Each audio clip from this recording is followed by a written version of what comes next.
অভিনয় ছেড়ে দিলেন বই গেল নায়িকা, কেন আর টিভির পর্দায় দেখা মেলে না তার? এবার সে কথা নিজের মুখেই জানালেন অভিনেত্রী, বাংলা সিরিয়ালের বেশ জনপ্রিয় অভিনেত্রী বাসব দত্তা চ্যাটার্জি। যদিও খুব বেশি সিরিয়ালে কোনোদিনই অভিনয় করেননি তিনি, তবে তার অভিনীত বাংলা সিরিয়ালের মধ্যে বই গেল দর্শকদের মনে আজও গেঁথে আছে।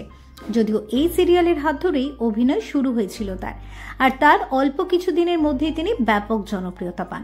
কিন্তু এরপর আর সেভাবে সিরিয়ালে অভিনয় করতে দেখা যায়নি বাসব দত্তাকে। কিন্তু কেন হঠাৎ সিরিয়াল ছেড়ে দিয়েছিলেন তিনি? 19-20 সানন্দা পত্রিকার হাত ধরে গ্ল্যামার দুনিয়াতে বাসব দত্তার যাত্রা শুরু হয়েছিল। এরপর তার হাতে সিরিয়ালের জন্য প্রস্তাব আসতে শুরু করে। জি বাংলার বই গেল সিরিয়ালে তিনি নায়িকার চরিত্র পেয়ে যান। এই ধারাবাহিক তাকে প্রবল জনপ্রিয়তা এনে দেয়। এখানে তার বিপরীতে নায়ক ছিলেন রোহিত সামন্ত। বাঙাল ঘটিবাড়ির ঝগড়া বিবাদ, মজার খুনসুটি বেশ পছন্দ হয়েছিল দর্শকদের। ঘরে ঘরে জনপ্রিয় হয়ে উঠেছিল এই সিরিয়াল। দর্শকদের খুবই পছন্দের নায়িকা হয়ে উঠেছিলেন বাসব দত্তা।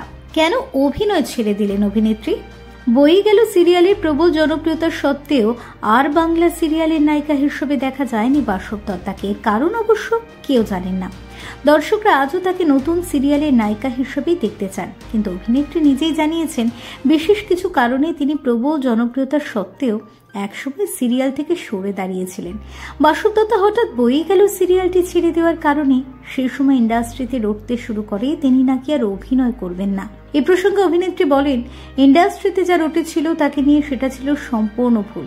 অভিনয় ছেড়ে দেবেন এমন কোনো সিদ্ধান্ত তিনি নেননি। পরে অবশ্য স্টার জলসার মন নিয়ে কাছাকাছি সিরিয়ালে অভিনয় করেছিলেন তিনি, তাও সেটা 2015 সালে। এরপর 2023 সালে কার কাছে কই মনের কথা সিরিয়ালে শেষবার অভিনয় করতে দেখা গিয়েছিল তাকে। ফিউরো রিপোর্ট, টক টু টাইম।